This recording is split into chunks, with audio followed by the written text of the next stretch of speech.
This is the Tame Aperture podcast. Open the pod bay doors, please, Hal. Hello, Hal, do you read me? Do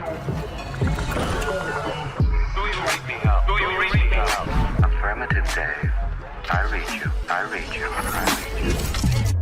Open the pod bay doors, Hal. Come on down and jump some of this shit. You'll always have backup. Sorry, Dave.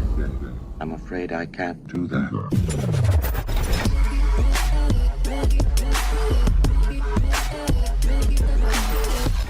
Welcome to the Tame Aperture podcast, where we talk all things movies from first-time directors, indie films, art house, and much, much more. Today on the podcast, we talk the 2006 sci-fi horror film Slither by director James Gunn.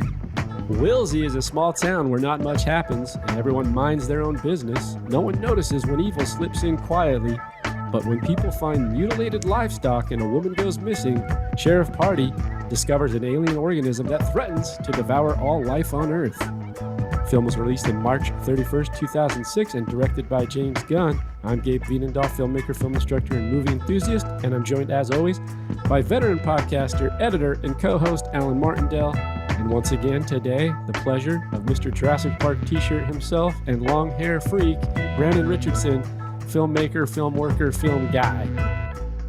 How is everybody? How the hell are you? Well, first of all, you have to say goodbye to the locks. You're cutting it? Cutting your hair? Tuesday. Why? You have to explain quickly before we get into Slither why you have to cut the hair or why you've chosen to. It's starting to annoy me. Are you going to donate? Hell yeah. Nice. Good man. Yeah. Good man. I had a feeling you would. How long does it have to be to donate? Is there a certain length? Some places have certain lengths, but most like, just I think minimum like 8 inches, which I got. Well, I'll tell you, I'll take those. They're beautiful locks. Look at that. Yeah, they're beautiful. You're going to make someone happy. I'm happy that you're doing that. That's good. What are you going to do? Buzz cut or just short military? What are you going for? What's the look we're going to try to envision here Tuesday? I told my wife she could choose this one. Damn. You are. Go like parted. You know what I mean? Like parted down the middle. You're a nice guy, Brennan. Longer on top or buzz cut? I don't know. I'm not choosing. I don't know. Oh, you don't get to choose at all. Next, he'll be wearing polo shirts and boat shoes. He's cleaning up his act. He's becoming a productive member of society. Absolutely not. In fact, if anything, I'm going to have to ramp it up after this haircut. Yeah, no shit, right? Yeah, but other than that, we're doing great. Yeah. Alan, how you doing? I'm good. So, watching this movie. My wife's just popped her head in the room and gave me the look. Oh, Lisa, what haircut is Brandon going to have on Tuesday? None, because he moved his hair appointment without me knowing. No, she made me move it to 5:30. You can't come anymore? Oh no, now Lisa can't give you the style. You can't come now? I don't know. No, she's totally We'll coming. see. You'll just have to wait till next week. Stay tuned. Just send a bunch of reference pictures to the stylist. Exactly. Tell him that you want it to look like this. Exactly. So do you guys think, I was trying to figure this out as I was watching this movie. Do you think James Gunn loves his penis or hates his penis? Wait a minute. First and foremost, I have to address this question as an opener to this podcast. This might be the most interesting question that's ever been proposed as a right out the gates. I couldn't figure it out. Does he love his penis or hate it? I'm gonna defer to Brandon for this one. Because Brandon? I'm such a fan of the film. Yes, because you are the consummate, resident Slither expert. He absolutely hates his penis. Okay. I was kind of leaning towards that, but then there were some other times it was like, man, it's just so over the top that he's got to have some sort of infatuation. Maybe it's a love-hate thing. Yeah. Can you give more context into that question and why that popped into your head first and foremost?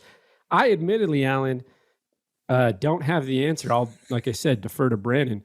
But can you explain yourself right out the gates? I'm curious about what this film prompted those questions in your head. Well, you watched the movie, right?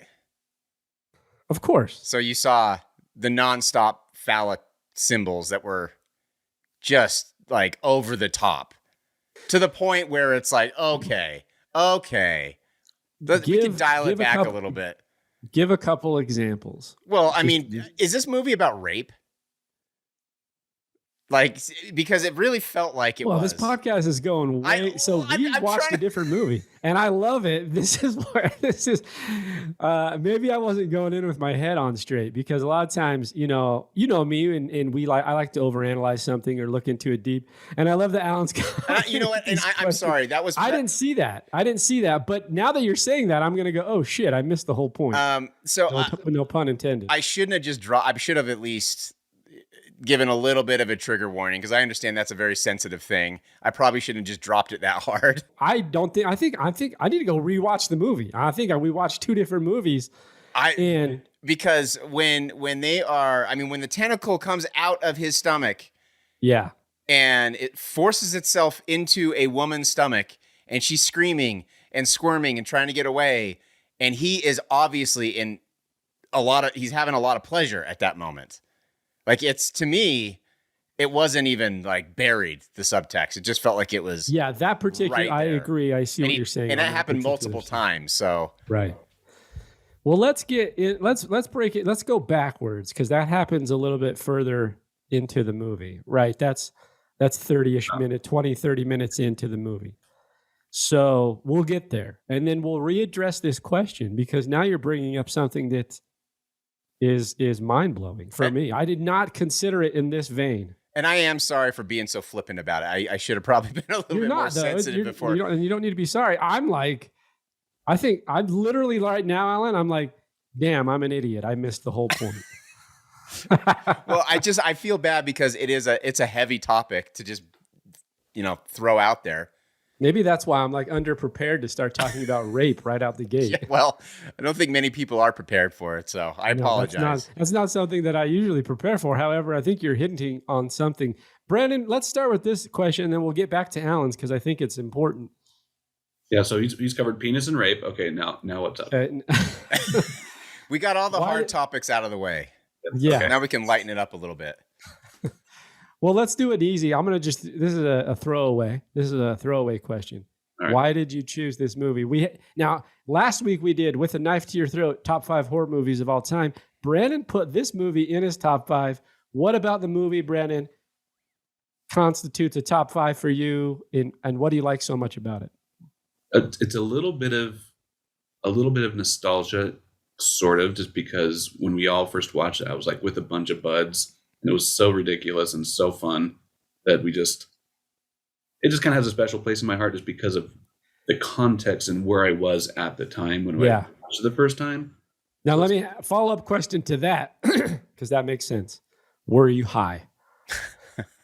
Let's see what. I actually wasn't high. Okay, just checking. 2007. I was not. I'm a big Nathan Fillion fan also. And so it's kind of coming off we just watched the Firefly situation. And so I'm a big fan of his. I just like him on screen, because he just doesn't give a shit. Like, that was a good show too, Firefly. Yeah. Fantastic. It really didn't get its day in court. Like, it felt like it was just under marketed. Mm-hmm. Correct. So we got nostalgic, sentimental reasons, and that makes sense. I think everyone has at least a few of those movies, right? Sure. Where it takes you back to some time or some place in your life or whatever it is. I get that 100%. Yeah. And the Nathan Fillion thing, I agree with, because I think he's probably acting wise, of course. And even though his parts, it's not minimal, but it doesn't feel like he's in every scene until the end, maybe, when he really starts getting more heavily involved. Right. But he is the best character of the movie for me. Yeah. Alan. Okay, so we got that out of the way. Now back to rape. Oh my gosh.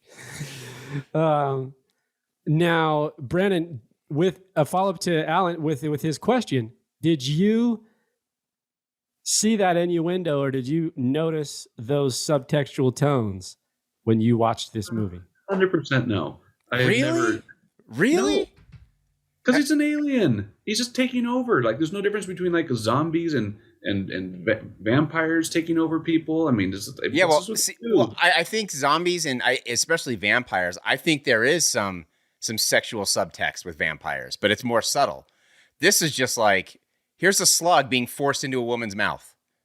Like, it's like there are just so many scenes where it was almost uncomfortable for me because it felt like, wow, he is not even trying to hide what this is about at this point.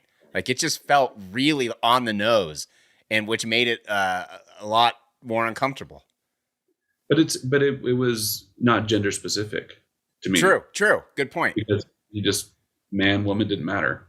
So I maybe that's what I didn't associate it with, just because it wasn't just man on woman. Yeah, but tell that to the guy in prison. It doesn't matter. It doesn't matter. Man, woman, he don't care. You don't care. The slug will enter. The slug wants what it wants. Now I'm not. I had a couple ideas and notes, and I'm not even gonna lie to you. I'm like totally thrown off my game. I'm like, I missed this whole movie. Alan's coming in with the hot takes, and now I'm not prepared to go toe to toe with Alan on this deeper issue. I'm just gonna sit back, relax, and watch you two talk. You can't do that. You chose this movie, and it's in your top 5 horror films of all time. On the fly, but yes. Oh, now we're okay. Also, but before I forget, we had a bunch of people chime in on their top 5 horror movies. So at some point, we got to run through those because there's some good ones in there that I totally forgot about. Oh, nice. Let's do it. Cool. It's a podcast. We'll go through. Run us through a quick rundown of this movie, Brandon. And I mean from a narrative perspective, what do we have going on, right? From kind of quick 1 minute run through with a knife to your throat. Tell us what this movie is about. It's a sleepy town. There's some jerks, which makes it always easier for them to die, which is great. There's a good sheriff. There's a ditzy sheriff relay person played by Jenna Fisher, which one of my favorite moments is when he's just run through the damn story. Okay, I'm sorry. This is one of my favorite moments. Let's give the audience a context to what there is we're even talking about here before we're talking about penises, phalluses, and rape. I know. Way to turn the audience off right off the bat. I'm good at that. So the movie opens with this alien landing on planet Earth somewhere. I don't remember where it is. It's like Canada. Wheelsy. It's a small town. Small town. And it takes over one of the rich citizens who's married to this woman. And Michael Rooker, whose performance is awesome as always. He's always good. A perfect asshole. Yeah, perfect asshole. But it's weird because we get like this creature is kind of like super ancient, and so it's done this a million times. But it kind of merges a personality a little bit with whoever it's taking over. So you get a little bit of both personalities, which is interesting. So basically he starts taking over the town bit by bit. He impregnates this lady with a bunch of little slugs. She blows up to insane proportions. And then the little blows up and goes all over and starts taking over the town. And then Nathan Fillion with his ragtag group of people has to start taking him down and figuring out how to save the town. The yokels. There's no mob greater than a slack-jawed yokel mob. Correct. I mean, is there another kind? I don't think there is, and there shouldn't be. There shouldn't be. So this whole thing about socialism. So yeah, I mean that's it. I mean we have this is what was confusing about the movie to me, and was elements that I liked, and then I got confused on what it was trying to be so many things at one time, and it was it's like you had the symbiotic relationship of this alien being that overtook a man, and then the man started to germinate, if you will, and spread his seed across the town in some way, which were these little slugs that would then go and infiltrate into the people and become part of the main being, right? And then at the same time, while they were doing that, you had the people that were getting taken over by slugs looking like and feeling like zombies. And it was just like a weird, there were so many things going on. I was trying to, what's that? It's more like pod people than anything. It's a mishmash of a lot of different horror. I don't want to say tropes because that has a little bit of a negative connotation, but different horror movies. Like you got some zombie stuff in there. You have like the pod people in there. There's like a nod to Nightmare on Elm Street in there. Like there's a lot of really cool stuff that they do. And Gabe, I know Brandon probably hasn't seen this movie, but you think James Gunn is a fan of Society? 100%. 100%. That, like, when it becomes a mash of people all smashed together, like, I'm thinking this is Society. There's a scene towards the end where the guy undresses and you see the naked ass of a fat man. Yes. And he merges into the pod of people as the symbiotic being, the one many organisms being one organism. And that was a total, nod or ripoff to Society. It was so, I mean, it has to be a nod, right? Because if it's that blatant, you can't, like, Yeah, I mean, I think he's probably a fan, right? I mean, he grew up in the 80s. He probably saw it multiple times, loved it. He probably saw it. So it was just like there were a lot of things going on. I don't think they're tropes either. I mean, there are some. I mean, the good sheriff is what he is. I mean, there's certain things. The thing about it that I did enjoy was look, it's fun, right? So it's like now is it though? And now I go, Alan, can I even watch it again without thinking about what you were talking about before? Is it fun? And maybe I missed the whole concept. So this is a good question for the greater audience, which is James Gunn just trying to have fun, or did he have an underlying theme or message going on? I think he was trying to have fun because even at one point, a character is watching the Toxic Avenger. And I don't know if anyone's familiar with that, but are you guys familiar with Trauma Films? Like it's a distributor? It is a film production company run by Lloyd Kaufman. It's like the most, like when you think of B horror movies. I think I've heard of them, but I don't know. Cheesy, terribly slapped together, gratuitous nudity, gratuitous violence, over the top, like just awful movies. That's what Trauma is. And they're watching the Toxic Avenger. I mean, you can tell he's a fan of Trauma too. So I think he is trying to have fun. I don't know. Like, I don't think he was trying to make some comment on rape or, whatever. I just think it's just, I mean, with this kind of story, it almost has to go into that territory.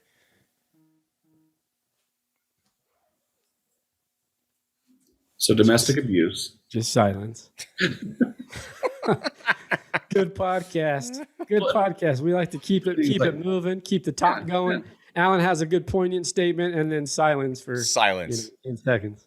What's interesting about that Michael Rooker character is that, again, the alien kind of makes him nicer to his wife than he had before. But is that now that Alan's ruined my favorite, horror movie, am I thinking, is he just like grooming her to do the situation, or is the symbiotic life form within him actually feeling that love that was so buried within the Michael Rooker character that it's so powerful that's coming out, but just because he's a natural asshole, he buries that, and men have a hard time going for their feelings, but this lifted that veil and allowed him to explore it. Both could be possible. I don't know. That's a very good question. And it looks like Gabe is, oh no, not frozen. I thought he was frozen. That's a very good question. I'm never frozen, Alan. Okay. I'm in deep thought now. I took the fun right out of a fun horror movie. Yeah, it's cool. No, but that's a good point, because he does show that he loves her once he becomes kind of possessed by this monster. Mm-hmm. And he does show that he wants to treat her well, but he's just such an asshole. So I don't know. That's a good point. I don't know. Well, I think it's fair to say that he's he's more interested in himself than he is in anybody else. I don't think that I'm going to take a jump on the other side and go, I think he's grooming her for his own purposes. I don't think that he really, even if there's an underlying tone of caring for her, it's really just a form of manipulation to get what he wants. But he doesn't go, because he has the opportunity to, I mean, he was ready to do the, turned her into the giant, slug making monster in the shower, but he doesn't. And then he goes to this, poor waitress, which a funny BTS thing. She actually didn't read the entire script and agreed to the film. And then, was slightly horrified when she found out she was going to turn into, an 8-foot pimple. Oh my God. Imagine walking in and finding out that that's your character's fate. Yeah. Read the script. You got to read the script, man. What? I have no sympathy there. Read the damn script. Read the script. How do you join a movie and not read the script? Well, she finished reading the script on the plane to the shoot. And she was like, well, she was probably so excited just to get the gig. Yeah. That it didn't matter what it was until she realized what was happening. And by the way, there is some really good gore, really good practical effects. The CGI is dated now. I imagine at the time maybe it was fine, but they used it sparingly, which is great. Yeah, they did. But I really like when the dude gets split open and his guts fall out. I mean, that reminded me of Bone Tomahawk a little bit. Yeah. Can we say, though, I'm curious about this alien being, right? I don't know that I love that storyline. I just don't love. What's that? The fact that it's just an alien that causes. Yeah, it's just like I wanted it to go in another direction. I'm not even sure which direction. I think that's what got confusing for me. Maybe I'm just too basic. Maybe I'm too simple, and I have an alien introduction to a story that seems very sci-fi, and then it turns into something else. Like for being such an advanced species, like I always think the way they set it up with the alien is that you would think that they're these advanced species. They're smarter, they're more intellectual, they're more capable, they're more whatever. And then he's just some big blob. He's a parasite. It's a parasite. Okay, so it's not so much an advanced species as it is just some kind of form of extraterrestrial parasite. That's the way I looked at it. And then there was a little flashback to another planet that it had taken over, and it was more kind of like dinosaur-like creatures.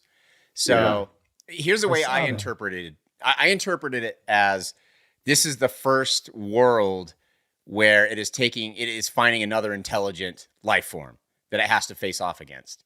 And so it's not quite as simple to defeat. That's the way I took it. I don't know. I'm probably reading too much into it, but that's how. That makes sense. I think that was the confusing part for me, though. If you understand what I'm saying, which was like, I guess it's preconceived notions, right? It's like, oh, aliens are advanced species. You know what I mean? Culturally, we're like, oh yeah, aliens are going to be most of the time, this is how we consider it, right?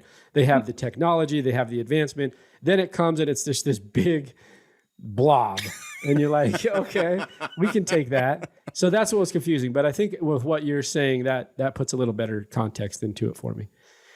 Grant, who's the person that the parasite infects, impregnates Brenda. That's what you were saying, Brandon, was the actress who plays Brenda didn't read the script and didn't know she was going to be a 15-foot tall pimple. Yes.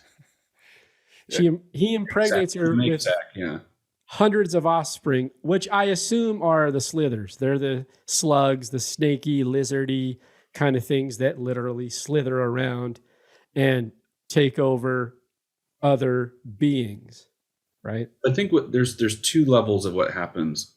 And the girl that was in the bathtub, so she was linked to them for a minute because it was so deep before she got it out. Explain that there's people that make more of them, and then there's other people that go out and get food for the reproduction. So it's like they're the queens, and then there's worker bees that go out. I didn't catch that. Okay, Yeah. that makes sense. That's Yeah, why- for me, that's a good point then, because I was a little bit unsure. I think her name's Kylie, the teenage girl that you're speaking to, Yes. and she gets okay. So she got information because that symbiotic relationship went so far she could see the past. And that's when you saw the flashback. It was all during that. Yeah. Okay, I remember that. I just wasn't. It happens, and if you got to watch it to really. I wasn't watching. I was probably sipping back on a drink and being like, "What's this shit?" And then, no, I'm just kidding. That makes a little bit of sense. And so, can anyone explain to me one of the things about this creature that also was confusing was the desire and need for meat? I think Is it it was just just blood? hungry. I think it's just hungry. Like I think, and it needs to feed its babies. Yeah. So when he captures that woman and chains her up, she's a prisoner because she's incubating his children essentially. Right. And so, Well, he's impregnated her, right? Right. And then he goes out and starts feeding her to nourish her. right, Yeah. right, and then and they need to eat, and so, I think I think that's what the meat is for, because they're so hungry because they're growing, and there's thousands of fast. them. So yeah, that was my interpretation. Yeah. Okay. So what? Now here's they blow him up with, and I'm jumping to the end. There's plenty of things for us still to discuss, but the questions that I have that I'm trying to get answered, which you guys have done good. Thank you for answering these questions, because now I feel like I have a little better idea. Although we'll get into ratings and reviews in about 20 minutes, and we'll figure out how we all really feel about this thing, which I'm real excited to hear about how Alan feels after the start of this podcast. Oh, you were talking about exploding the monster at the very end. Oh yeah, so I don't mean to jump, like I said, but it just wasn't hard enough. Like he ran. First off, okay, he sticks the tentacle. So Chief Party's been what's the word? He's been Halfway impregnated. Yeah. Because it needs both to work. Needs both. Yeah. It's like the epoxy things. You just can't have one without the other. You need both. And so he's prevented the other tentacle from breaking through his skin. He's holding it, right? Yeah. And then he just happens to see a propane tank. This is trope to me right here. This is like cliche. Totally. What can we do? We can blow it up. Right. And there's nothing wrong with that. I mean, tropes are, by the way, people hear the word trope, and Alan, you're right. There is a negative connotation, but not really. Tropes are not necessarily a bad thing, I don't think. Sure. Because we're familiar. It's a form of storytelling. It's a piece to the story, so it's fine. But he grabs the propane tank and sticks the point of the tentacle into the propane tank, and then they shoot him. The propane goes into the being, and then she shoots him, and he blows up. Movie over. I don't know. Well, I left so what- unsatisfied. No pun intended. What happened to all the Sorry, Alan, you started it. I didn't catch it till I saw Brandon's reaction. So everyone else who was infected, I'll call it infected. I don't know what else to call it. They all dropped to the ground. Are they dead? Unclear. Because that's like the whole town. Yeah. So They looked dead because as they go on, like Chief Party and Elizabeth Banks' character, I don't remember the character's name, they're just walking away to the next town. Remember, he needs medical help. Starla and Bill. Yep. And he needs medical help because he's been basically puncture wounded in his gut by the tentacle, and nobody's moving. yeah, I guess they're There's dead. people lying on the ground. So the town's the victim. One thing that one trope that I have a hard time with in all films is after a traumatic experience happens, and then, we get the climax of the film and people are dead and they've seen violence and all that. And then they're just joking around on their way out, Like, it's just like, you just went through some seriously traumatic shit. Mm-hmm. And just like, hey, tell her about the time I saved you from the deer. Like, it's just, As he walked by a slew of dead people. it's just like dozens of dead people everywhere. Yeah, to me. And I mean, this movie is not Citizen Kane. Like, it's not a masterclass in storytelling. it is what it's kind of like what we talked about with Trick or Treat, where it knows what it is. It's supposed to be fun, so don't look too much into it. But it's still like it just. But then you start the podcast off and you start going deep, and I'm like, oh shit. No, I think you're right. Like I'm like, what is it? Now I'm going into this whole universe of like, what is he saying? I'm going to respectfully disagree, and I'll tell you why. You're so nice. Me and Alan just tell each other to shut the hell up. I know. Brandon's like, I appreciate your opinion, but let me have a counterpoint. Such a Roger Ebert decorum. Yeah. So here's my counterpoint. Having gone through some dramas, as we all do, I've dealt with someone trying to take their own lives, and we kind of joked through it to help deal with it. So I don't know if. Good point. I mean, it's a fair point. It's a fair point. It's and I think both sides have validity, right? But so I think I can see both sides. Probably a balance in there somewhere. Yeah, there's a balance, but I can see both sides. I edited a film a couple years ago, and it's a film about it's a production company who's all veterans, right? All these vets that have just seen this and just intense shit in their lives. And the movie, it's a 2-hour feature film, is all just parody about the things they saw in war, and like serious shit too, not just like. You know what I mean? Like we're talking the real stuff you think about when people go to war in Afghanistan and places like that. And I'm cutting this movie and I'm going, man, this is like some serious shit. Am I supposed to be laughing at this? And then I talked to him and so Brandon, you do have a point, because I talked to the director when we had a meeting and I said, man, I mean, I'm a citizen, right? I'm not an army guy. I'm not a veteran.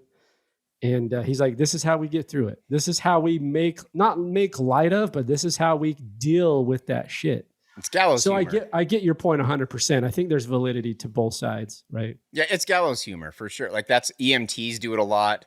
Doctors have to do it a lot. Like it's definitely a thing. I don't know. It just seems like they're not even affected at all. I think that's what it's not necessarily the joking around. It's just like we're not even going to acknowledge it. Some seriously traumatic shit happened. And again, I don't want to go deep into this. This is just a dumb, fun horror movie. It's just a thing in films that kind of irks me. It's just a little pet peeve. No, so, I get both sides. I think they're both fair points. So when Alan directs his first feature horror movie, it's going to have, he'll have the humor at the end, and then it's going to be the next day, and they're going to be like, yeah, everyone's fucked up for life. Everyone's got PTSD for life. Yeah, for sure. A year later, they're all on the funny farm, Yeah, exactly. Cuckoo's nest situation. Yep. Okay. Damn right.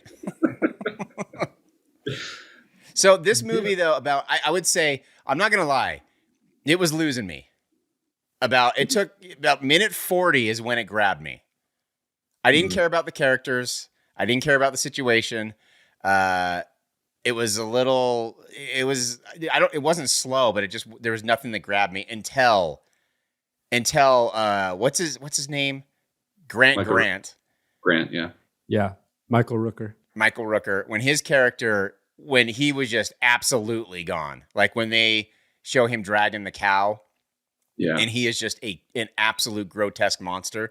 That's when I was like, okay, now it's starting to get fun. Now I'm enjoying this. And then they get into the barn and they see that woman just the size of a freaking house. Like that's when I was like, okay, now I'm in. It took a long time to get there, but I'm in. One thing I noticed about James Gunn is in his directorial decisions, and Alan, you were saying this earlier, is he has a lot of homage. Mm-hmm. He has a lot of homage, which for me, I love, because I'm the same way. I like to, if I can make a short film, then I'll go, I'm always homaging something that I love. And I actually like that he does that. I mean, you mentioned the one that is a complete rip-off in some sense of Nightmare on Elm Street in the tub. That shot is totally almost the exact same composition. 100%. And then I was thinking about it, and you can probably name a couple others. The other one, you mentioned the large impregnated Brenda in the farm, who's now of size of a balloon.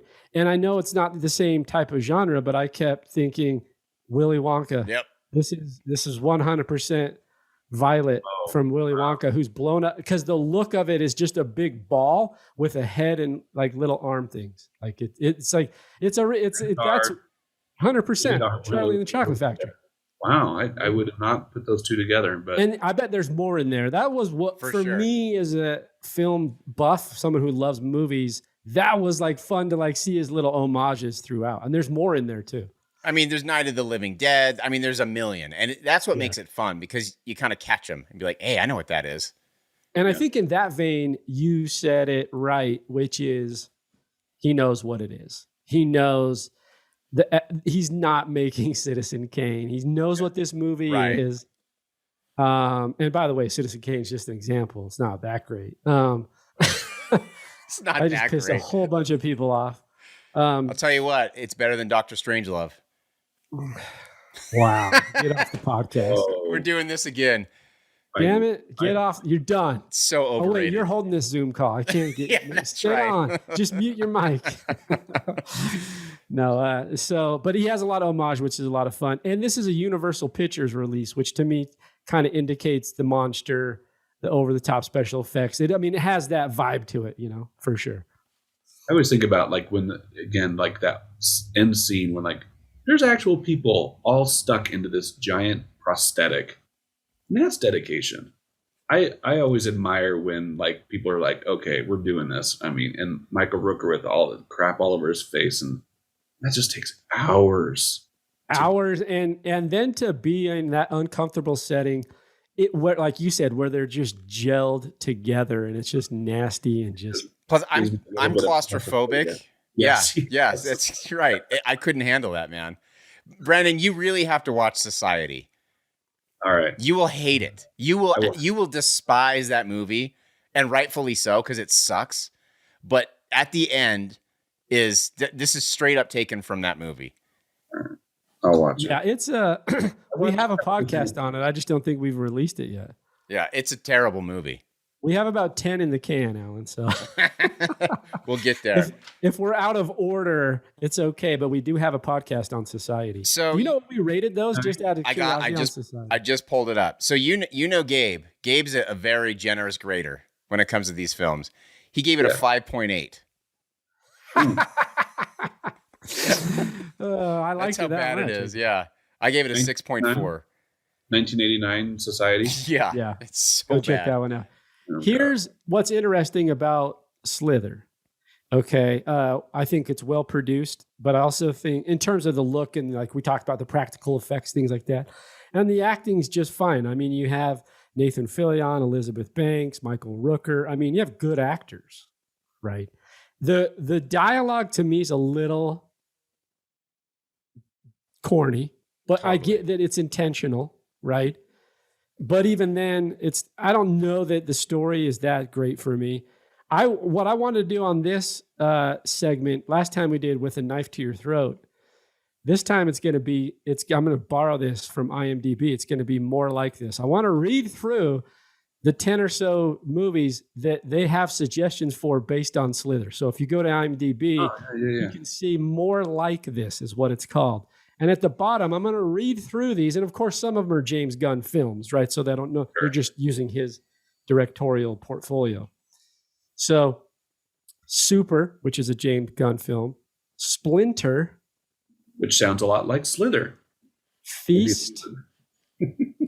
The Crazies. The original? Trick or Treat is on there.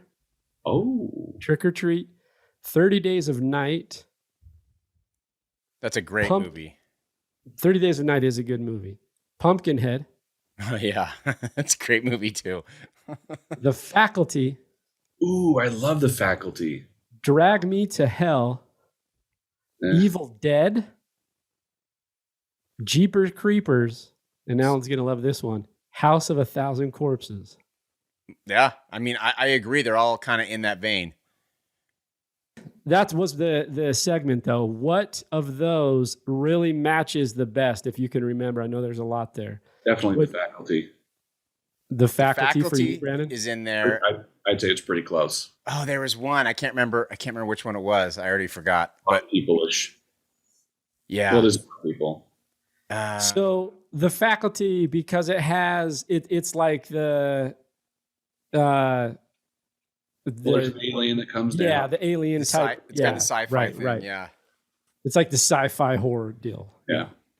I would agree. I think the faculty is probably the closest match to this movie. Yeah. What of those is the furthest match? Well, super. Well, I mean, that probably doesn't count because that's just matching James Gunn. I haven't seen Super. That's a comedy. I think they're just matching James Gunn on that one. Yeah, it's Rainn Wilson from The Office. Yeah. I'm going to say that it's the kind of the least or the furthest away. And correct me if I think tonally, I gotta say. I think I gotta say. 30 Days of Night's not really. It's tonally a different movie. It's 30 Days of Night is scary. That's what it's like. It's a actually, drama horror. It's right, not. It's not a comedy. It's a scary ass movie. It's scary. It's meant to be scary. It's not meant to be funny or fun or anything. Like it's meant to be terrifying. Yeah. So I'm going to say the opposite on this. More like this is 30 Days of Night, and the closest is The Faculty. Yeah. Those would be suggestions to go watch if you want to get the spectrum of what this movie can offer, even if you like the movie or you don't. And I didn't know this, but James Gunn, right before this, he directed. So this was his first feature. Slither was, but he directed an episode of the Trauma TV show, which is, I didn't know they even had a TV show. So he is very inspired by Trauma. Oh, there you go. Yeah. So that makes Trauma's sense. Edge TV episode 1, 2000. The debut episode. I didn't know they had a TV show. It goes to show I always like looking at the progression of filmmakers. Yeah. It's like you got James Gunn. He did a public service announcement meant only for mother hamsters. This is a joke, right? It's a comedy. This is where he started, though. Writing a comedy PSA, right? And directing a comedy PSA. That's where he kind of started. And then it leads into Trauma, and Trauma goes up. He writes Scooby-Doo, which is actually a pretty good little movie for kids because I have kids, I've seen it, and they like it. We watch it. So like for a kid, and it's like scary too. It's a scary kids movie, right? So he writes. He's a good writer because he's selling scripts. And then all of a sudden he goes from that and he's got Dawn of the Dead in there. Did he write Dawn of the Dead? He wrote Dawn of the Dead. And that's a good remake. So he's definitely a good writer, right? Like he can definitely hold his own weight. But then directorially, he does Hamster PSA, jumps right into Slither after the Trauma Edge TV. And then before you know it, he's doing Super, and then all the way up to, he gets Guardians of the Galaxy. That for him, in terms of scope, becomes his biggest movie. And actually, apparently, Trauma had another TV show that he directed on too in 97, which is the Traumaville Cafe. So he's like deep entrenched in Trauma. He's deep Trauma. Wow, he actually broke out of that black hole, that pit. He went from deep Trauma to Marvel Universe. Go figure, man. You have to be very talented to do that. You do. At the end of the day, you do. For sure. On the poster of Slither, it says because Dawn of the Dead was 2004, and he wrote that. Okay. Yeah, he's the writer. Like, from the man who brought you Dawn of the Dead. Not George Romero. Yeah, I was like, not George. Yeah, definitely not George Romero. Let's get that cleared up real quick. That's blasphemy. That is, man. Who wrote that on the poster? Yeah. Okay, Brandon, run us through your review and your rating of Slither. Fun film, not about rape, and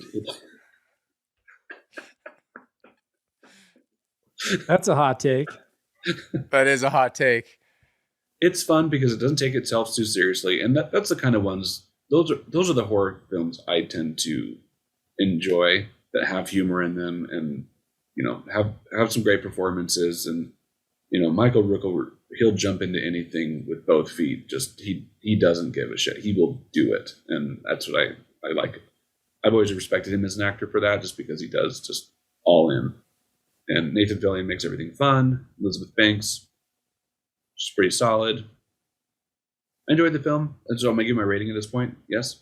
Hold off because I do, but want to come back to you because I forgot. I wanted to read just a couple Google reviews. Oh, okay. So here's Google review. Slither is a gooey and gross. If you're a fan of Troma or Cronenberg, you'll be used to that sort of thing. Oh, Cronenberg. I didn't even think about that. If so, there are so many winks and in-jokes to pick up on. Brundled meats, the Henenlotter parade. The plot itself is ripped from The Blob and The Night of the Creeps, except there are more mutants, so there's a lot to love for that crowd, which I agree with. That's a good review, actually. Yeah. That's like a solid review. It doesn't really have a star rating on this one. She didn't put one, but she did write out. That was a good one. That was helpful. I think that's spot on. Yeah. Okay, 2 out of 5.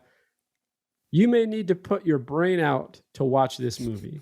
This is worst, illogical, biggest failure of creature attacking movie. Put your brain out. I just did. I lost it reading it. Yeah. Brilliant.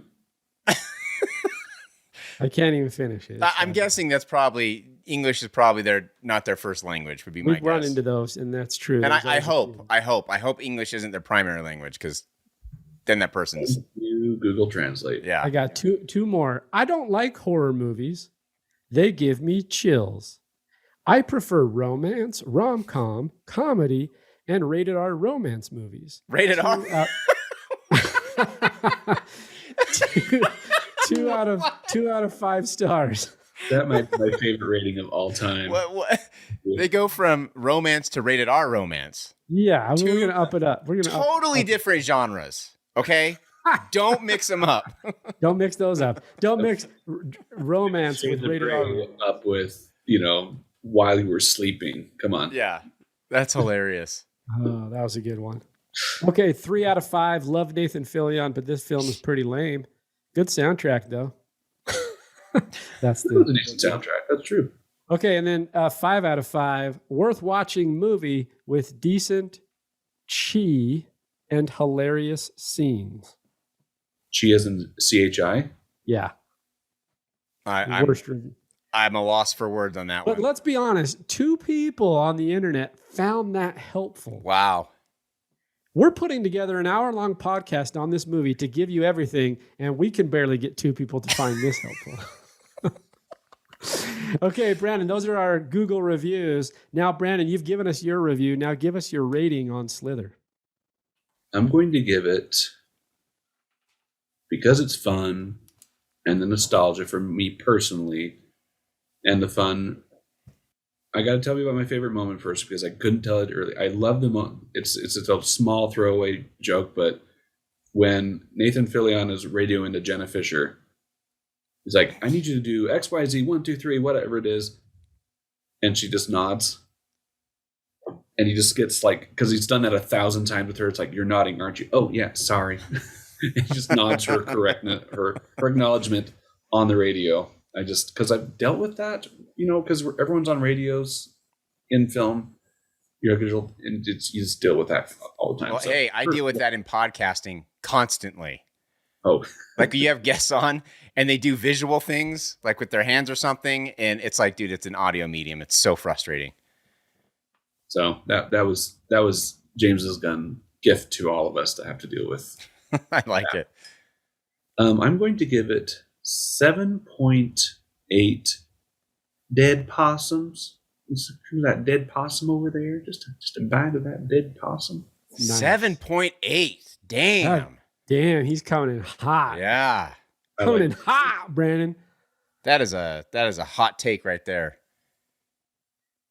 Yeah. Awesome. Okay, Alan, give us your summary and your rating. It's a fun horror movie that is about rape and penises.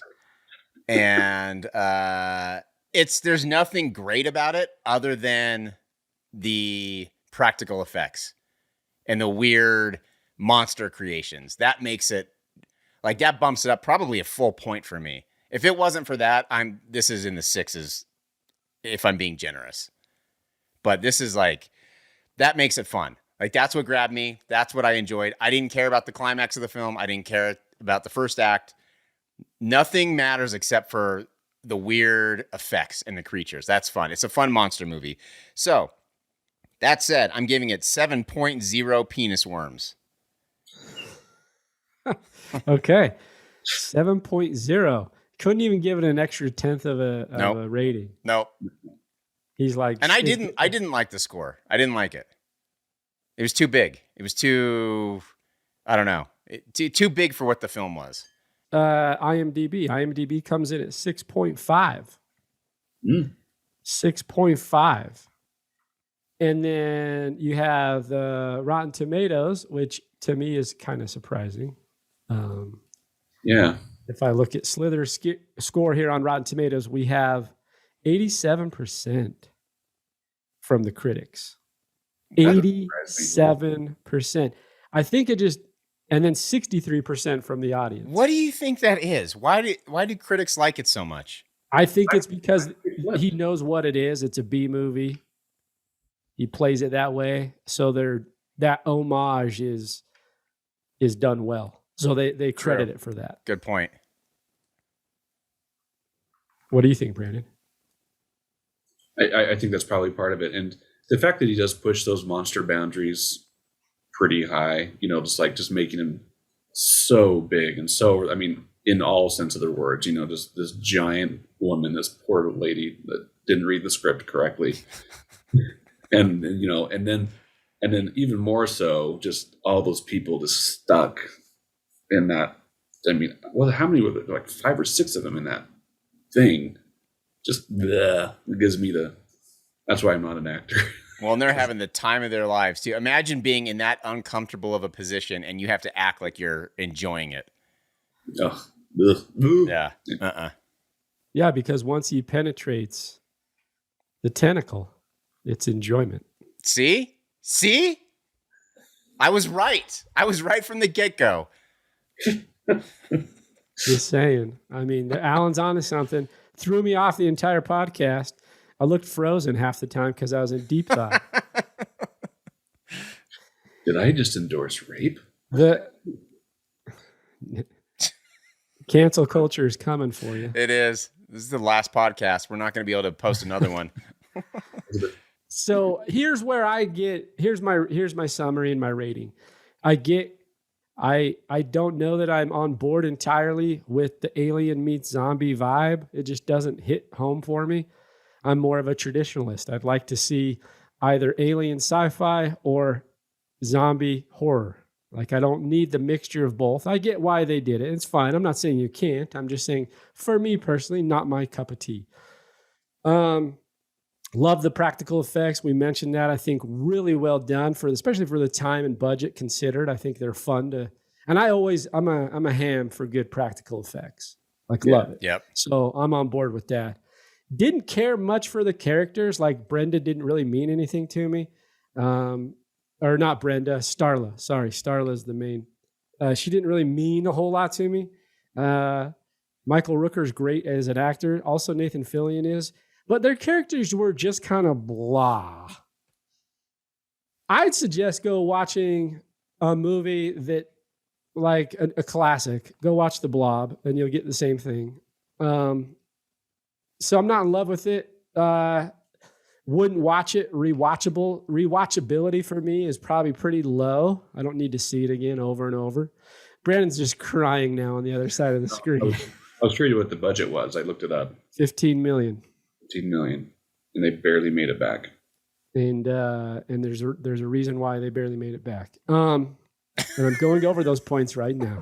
So no, I mean, look, it is what it's kind of that. It is a blah movie. I don't need to see it again. If I were interested as an artist in special effects, I might watch it because I think, like I said, there are cool things there. So if you were in the special effects department or you were interested in special effects as a filmmaker, it's cool to watch it, right? But I don't need to see it again. I'm coming in. What did I give Society? 5.8? Yep. 5.7. Wow. 5.7. You like Society more than this? Yeah, I do. Oh, I do. Wow. I do. And I bet James Gunn does too. Probably. So 5.7 what?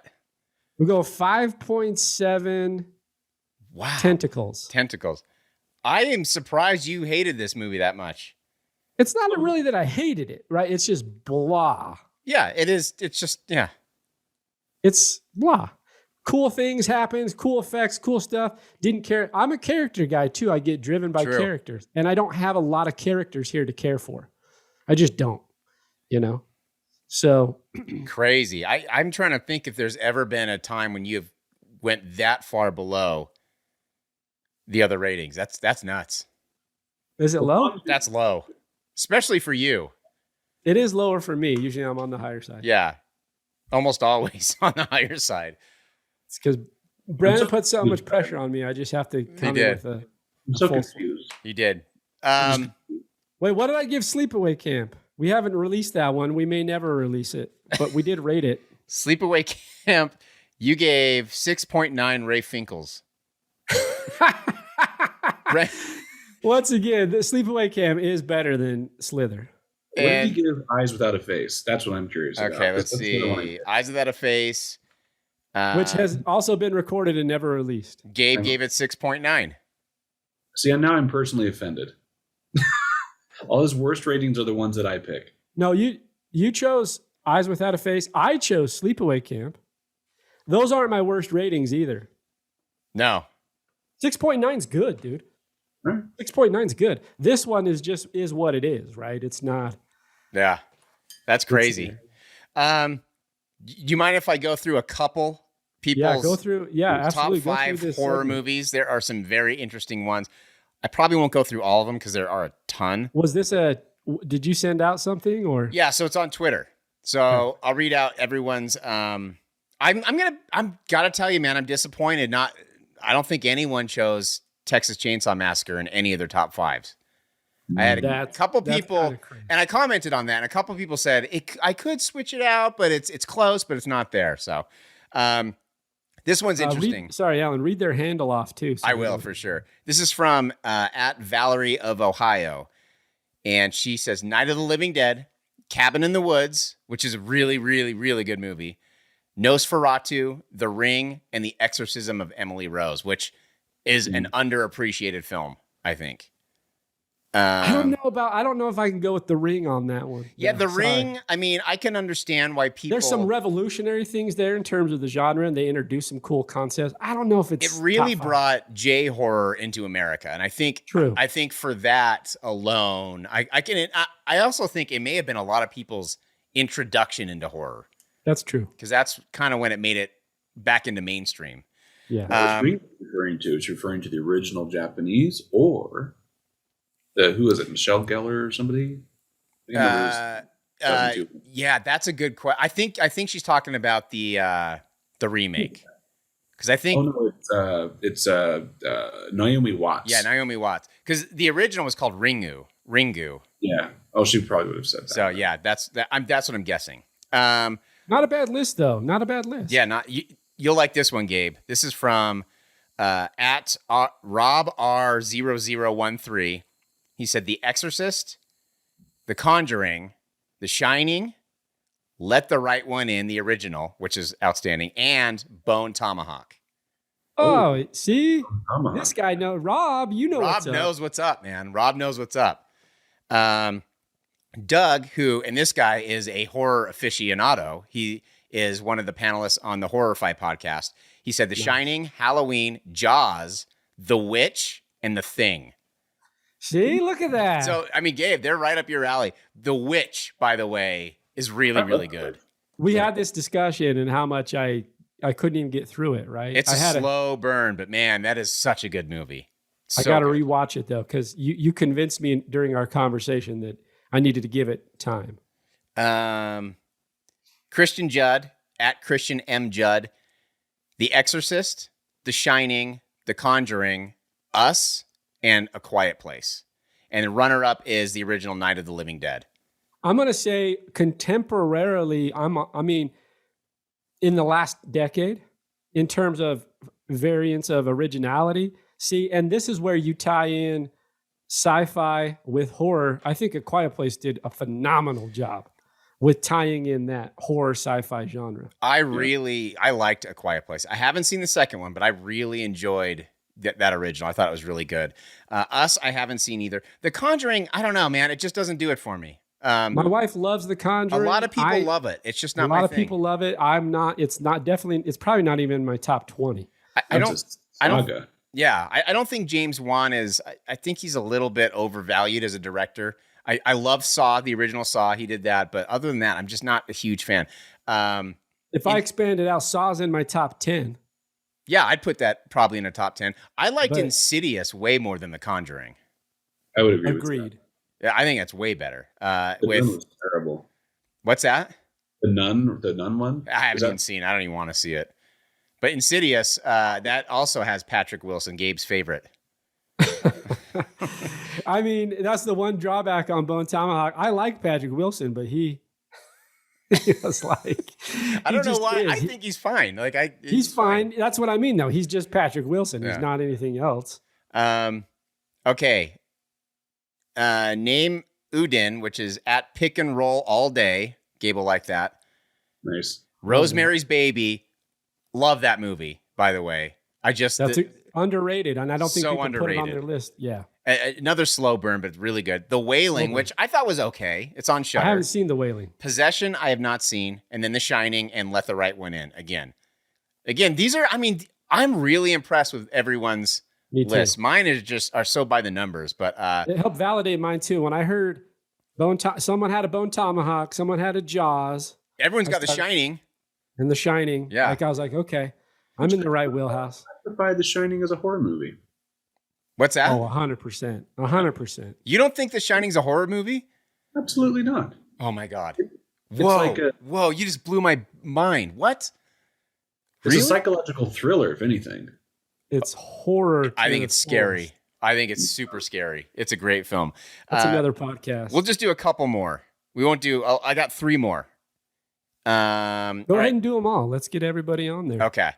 Yeah. Byron, and he is at Byron XFC, and his is I think this is him, said that it's kind of by the numbers. I disagree. I think he's spot on. Halloween, Aliens, so that's the second one. Candyman, which I'm surprised more people didn't mention. Get Out, and 28 Days Later. Get Out, I don't consider that horror, but it's good. That it's a one very I good don't film. consider horror. That's more of like a psychological thriller. Yeah, I agree. But 28 Days Later, beautiful film. Danny Boyle knocked it out of the park with that one. Awesome. Good friend of mine. And Alan, revolutionary. It really is. Using digital film and really utilizing it to the capacity for the storyline. Yeah, that's a great movie. Digital film, but it's still very gritty. It's got that film grain. It's beautifully shot. Everything is just wonderful. Good friend of mine at Jim_Jams, 28 Days Later, Exorcist, Poltergeist, Halloween, and Silence of the Lambs. Why didn't I put Silence of the Lambs on mine?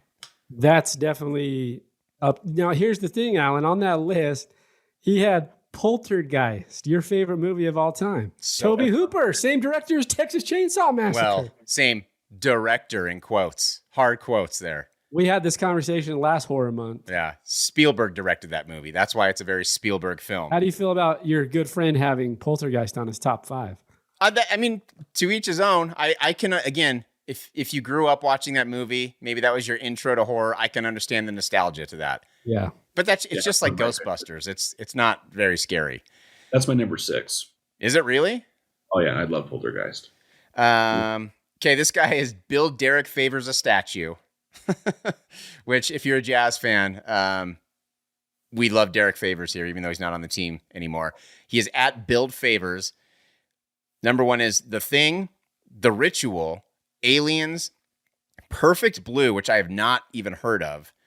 And number 5, this is a great movie if you like found footage, Gonjam, Haunted Asylum, which is, I think it's Korean. I think it's Korean. So good. It's an actual scary found footage film. I definitely recommend it. And I have not seen that movie, but I will vouch for and I haven't seen a lot, just maybe half a dozen, for any Korean film I've ever seen. Have you guys watched Squid Game? Yeah. I haven't watched Squid Game yet. I haven't either, but everyone, Every Korean film I've watched, I've loved. they've just nailed it. They've nailed it. Killed it. Meet Voltron. He is at Meet Voltron. Alien. So this is the first person that I've seen put actual Alien, the first one in there. The Thing, Hellraiser, From Beyond, and John Dies at the End. Again, John Dies at the End. Great book, great movie. I'm not sure that's a horror though. It's weird. It's got horror elements, but I don't think I wouldn't consider it horror. But it's phenomenal. What genre do you put it in then? I'd put sci-fi comedy. That's what I would put it as. Yeah. So let me ask you this while we're, because I have this question, because so oftentimes sci-fi and horror are just mixed up. Event Horizon, for example, is a perfect example of that. Like, you can't really call it a sci-fi. You really can't call it a horror. I mean, it's both. Is it because of the setting of where it's happening? Do you let it be sci-fi? In fact, a lot of like the streaming services are like, here's a sci-fi / horror section because it's so. Yeah, a lot of time it's intertwined, but it seems to me like you can have sci-fi on its own, you can have horror on its own, but they do so often kind of merge in and out of each other. And there's a lot about sci-fi and like different worlds and different species and of aliens and stuff that it's just naturally creepy because it's just so foreign to us. So it's definitely intertwined a lot, but I don't know. Like there's like, would you consider Star Wars sci-fi? It's a radio drama. A radio drama? You mean you can just listen to it and understand? I mean, yeah, definitely you can. You could. I mean, as a tiny little kid, there's some scary shit in the Star Wars. You know, like the big pit with the mouth and the cutting off of the little furry dude's, like the vagina faces food dude's face. Yeah.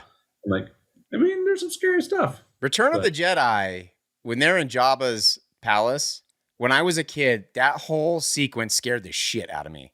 Oh, when he drops into the thing with the giant rancor thing. Even when they just walk in there and all those weird creatures and Jabba, like, talk about rape, man. Jabba's got Leia as a sex slave, essentially. Like, it's scary. That was a scary sequence for me when I was a kid. Yeah. Is Jabba now the question is, Alan, is Jabba the Hutt raping Princess Leia? Of course. Totally. Am I the only one who thinks that? Why else is she in a bikini? He's a big slug, Yeah. just like in Slither. He licks her. He didn't have a penis. He is Doesn't a penis. need one. Neither did Slither. Neither did Slither. Slither had two. Slither had two. They had the double barrel condom when it doesn't. That's true. It's not that fun, It's just That's true. To be honest, I just kept thinking of a humpback whale. Yeah, that's what. If you ever watch Discovery Channel, look at a whale's penis, and then you'll understand what I'm talking about. Yeah, no, you're absolutely right. The dork comes out. Oh, excuse me for educating myself. A whale's penis is called a dork. It is. It's called a dork. Oh, I didn't. So I just got blown away by more information. Okay. Double dork comes out then. Nathan Butt Online. Nathan Butt Online. He is at Biggie Stardust. That's awesome. The Shining, Suspiria, but the remake, the 2018 one, Scream, Halloween, and he is having a hard time filling that fifth slot. Scream is overrated. Scream's fun though. I liked it, and it's fun. It was fresh when it first came out. I liked it. Like I really enjoyed it, but it's very dated, very very. And by the way, a new one coming out. What's his handle? Biggie Stardust. Biggie Stardust. Oh, this dude's got to be my best friend, dude. That not only awesome. Is he combining Biggie with David Bowie, but like, what is going on? That's like I got to meet this guy. That's the greatest handle I've ever heard. It's great. We'll be starring on the next one. Biggie, just guest star. Just make it happen. I'm inviting Biggie Stardust. I'm blown away at the handle. I'll reach out to him, man. Yeah. Ain't Jude, and he is at Staircase Wit. And he said, in some order, Get Out, Insidious, The Conjuring 2. And if there's one thing I like less than The Conjuring, it's probably The Conjuring 2. Again, The Conjuring's not a bad movie. It's got all the elements. That's like saying Texas Chainsaw Massacre and then saying Texas Chainsaw Massacre 2. True.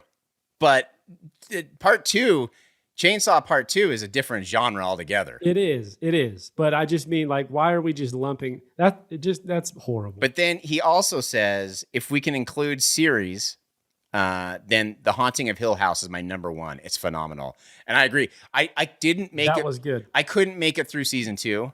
It was too boring. I haven't for watched me. season 2 either. But. It was too boring, and it became like a love story.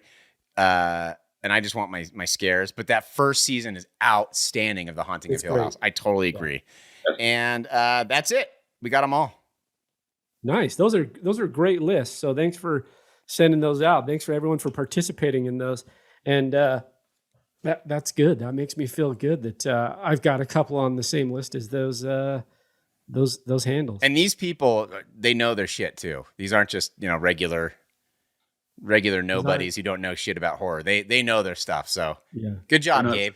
Except for The Conjuring and The Conjuring 2. I don't know about that. I mean, I get why people can like it. I get it, but it's just not. It's just not for me. I agree. Well, look, we have one more week of this horror month, so keep your eyes and ears open. Thanks for tuning into the Tame Aperture podcast. Today we talked Slither by director James Gunn, starring Michael Rooker, Elizabeth Banks, and Nathan Fillion. You can check it out on Peacock for free, which is what I recommend. You can pay for it on YouTube, Apple TV, and Amazon Prime. Go check us out at tameaperture.com for previous reviews and for suggestions on future reviews.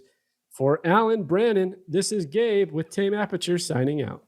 The Tame Aperture podcast is produced by Dutch Angle Pictures in association with Studio B Productions. Listen, watch, and subscribe on Apple Podcasts, Google Play, Spotify, and YouTube.